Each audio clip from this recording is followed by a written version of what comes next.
ডাকসু নির্বাচনের একেবারে আগ মুহূর্তে রাজনৈতিক অঙ্গনে যেন এক অদ্ভুত মেরুকরণ তৈরি হয়েছে।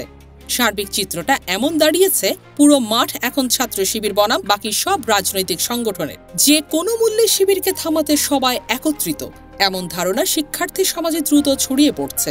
আরও বিস্ময়ের ব্যাপার, এই প্রতিদ্বন্দ্বিতায় আওয়ামী লীগের নামও উঠে এসেছে। আওয়ামী লীগের কুখ্যাত অ্যাক্টিভিস্ট অমি রহমান পিয়াল প্রকাশ্যে ডাকসুতে শিবিরকে ঠেকাতে ছাত্র দলকে ভোট দেওয়ার আহ্বান জানিয়েছেন। এতে স্পষ্ট হচ্ছে, ঐতিহ্যগত প্রতিদ্বন্দ্বী সংগঠনগুলোর লক্ষ্য আপাতত এক: ছাত্র শিবিরকে পরাজিত করা।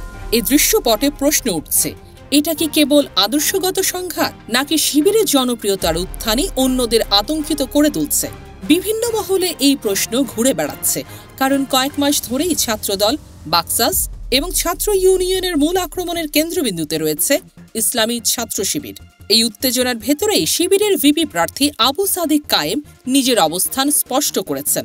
তার অভিযোগ, নির্বাচন কমিশনের আচরণ অপেশাদার এবং তাদের দেওয়া একাধিক অভিযোগ কমিশন এখনো আমলে নেয়নি। এতে হতাশ না হয়ে তিনি বলেছেন, শিবিরের গ্রহণযোগ্যতাই তাদের সবচেয়ে বড় ভরসা।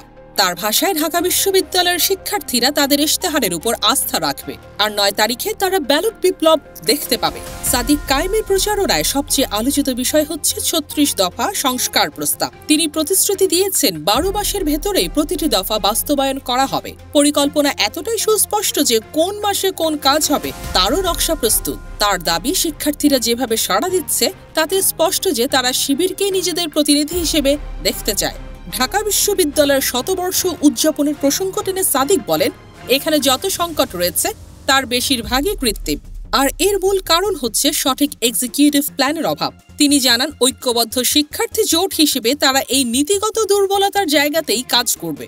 ইতোমধ্যে তারা বহু সমস্যার তালিকা করেছেন এবং বিশ্বাস করছেন সঠিক পরিকল্পনা নিলে এসব সমস্যা স্থায়ীভাবে সমাধান করা সম্ভব। সাদিকের প্রতিশ্রুতি এখানেই থেমে নেই। তিনি ঘোষণা দিয়েছেন, শিক্ষার্থীদের ম্যান্ডেট পেলে সবচেয়ে আগে তারা পলিসিগত পরিবর্তন নিয়ে আসবে এবং কার্যকর এক্সিকিউটিভ প্ল্যান বাস্তবায়ন করবে।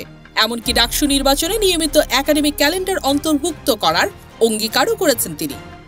এখন পুরো বিশ্ববিদ্যালয় সমাজ তাকিয়ে আছে ৯ তারিখের দিকে।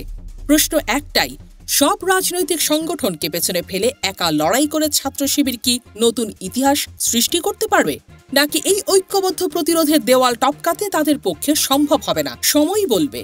কিন্তু এরই মধ্যে সারা ক্যাম্পাসে তৈরি হয়েছে এক অজানা সাসপেন্স, যার উত্তর মিলবে কেবল ব্যালট বাক্স খুললেই।